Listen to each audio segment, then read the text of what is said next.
Labdien! Mani sauc Uldis Ameriks, esmu Sēla Flora valdes priekšsēdētājs. Mēs turpinām sarunas katru mēnesi, kā jau solīts, par Floras 30 gadus notikumiem. Varbūt es sākšu ar ražošanu, kas ir mūsu pamats. Es varu tiešām ar lielu prieku paziņot, ka mēs esam iesākuši kūdras iegūšanas sezonu. Mēs esam jau aprīļa mēnesī ievākuši 50,000 kubikmetrus. Tas nozīmē, ir labs sākums tālākai iegūšanas sezonai. Man arī ir prieks ar to, ka mēs esam iegādājušies arī jaunu tehniku, tieši kūdras iegūšanas mašīnas, vakuma mašīnas. Ja, paldies Igauņu kolēģiem, kas savas saistības izpildīja un laicīgi arī šīs mašīnas piegādāja. Tā kā varam ar pilnu sparu iet jaunajā sezonā.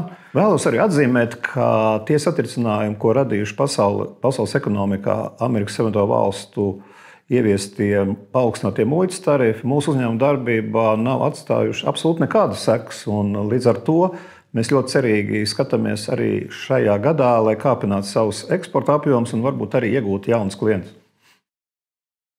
Protams, ir ļoti būtiski sniegt arī jums visiem informāciju par to, kā virzās mūsu vēja parka, LaFlora Energy vēja parka būvniecība. Jāsaka tā, ka aprīlis bija tas mēnesis, kad tiešām notika ļoti aktīva darbība būvniecībā, gan ceļu būvniecībā, gan laukuma būvniecībā, un kas jau sevišķi svarīgi, turbīnu pamatu būvniecībā. Nevēl es tagad atrodos Vācijas Baltijas tirdzniecības kameras telpās. Tieši šī projekta ietvaros notiek ļoti laba sadarbība ar Vācijas uzņēmumu. Tas ir Vācijas turbīnu ražotājs Nordex, kurus gribu atzīmēt, ka ir ļoti nozīmīgi tas, ka šis uzņēmums ir izvēlējies kā partneri Latvijas uzņēmumu. Tas ir Consolis, kurš piegādās šī vēja turbīnu mastu elementus. Kas ir ļoti būtiski, ka šī projekta ietvaros ir ļoti ievērojama tieši Latvijas uzņēmumu daļa šī projekta realizācijā. Ja kopējās būvniecības izmaksas ir 185 miljoni, tad 93 miljoni paliek Latvijā. Tā ir ceļu būve, laukuma būve un arī, kā jau es minēju, šie vēja torņa elementi. Tā kā ļoti labs piemērs, kādā veidā mēs piesaistām investīcijas un kādā veidā mēs būvniecībā izmantojam arī Latvijas uzņēmumu pienesumu. Ļoti nozīmīgs notikums aprīlī. LaFlorā bija zaļo industriālo zonu certifikācijas projekta noslēguma vizīte, kur visi dalībnieki pulcējās LaFlorā.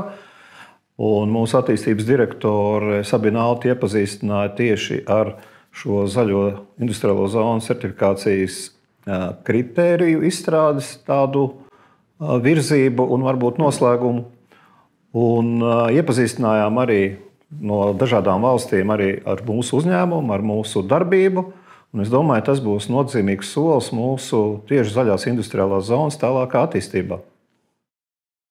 LaFlora tālāk darbojas ilgtspējas virzienā, un mēs turpinām labbūtības seminārus, ko mēs iesākām jau iepriekšējos mēnešos. Šoreiz mums bija liels prieks kopā ar Drabiņu puru ļaudīm apmeklēt Latraps iesala ražotni, kur tiešām liels paldies Robertam Strīpniekam, Latraps vadītājām, kurš iepazīstināja ar tādām interesantām lietām un faktiem tieši no Latvijas lauksaimniecības puses, kā mēs izskatāmies, un mēs tiešām bagātinājāmies. Vēl lielāks prieks ir, ka tieši nākošajā dienā pēc šī semināra, pēc šīs tikšanās, mēs uzsākām Drabiņu purvā kūdras iegūšanas sezonu.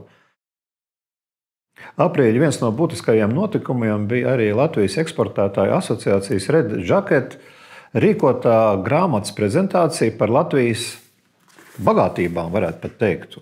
Kāda ir Latvijas loma un vieta, varbūt pasaulē, ar viņas resursiem, ar viņas eksporta potenciālu. Bija liels prieks atbalstīt arī šīs grāmatas iznākšanu.